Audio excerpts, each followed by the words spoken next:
ఇప్పటికైనా ప్రధాన ప్రతిపక్ష నాయకుడు ఎవరైతే ఈ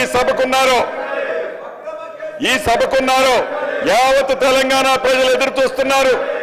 ఈ సభలోకి వస్తారని, ఈ అమూల్యమైన బిల్లు, వెరీ వెరీ ఇంపార్టెంట్ అయిన బిల్లు, ఈ భూభారత బిల్లులో పాలు పంచుకుంటారని, మంచి సూచనలు ఇస్తారని ఎదురు చూశాం.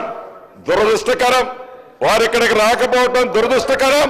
ఉన్నవాళ్ళు ఈ రకంగా గొడవలు చేయటం బాధాకరం. అధ్యక్ష, చివరిగా నేను ఒకటే చెప్తున్నాను, 2 సార్లు కర్రు కాల్చి ఈ తెలంగాణ ప్రజలు మీకు బుద్ధి చెబితే ఇంకా ఇంగిత జ్ఞానం లేకుండా, ఆలోచన లేకుండా, చేసిన తప్పులు సరిదిద్దుకోకుండా మంచి చట్టాలు తెస్తుంటే మద్దతు తెలపకుండా వక్ర బుద్ధితో కుక్క తోకర వంకరగా ఇంకా పాత తరహాలోనే ఏవైతే మీరు ఈ కార్యక్రమాలు చేస్తున్నారో తెలంగాణ ప్రజలు హర్షించరు.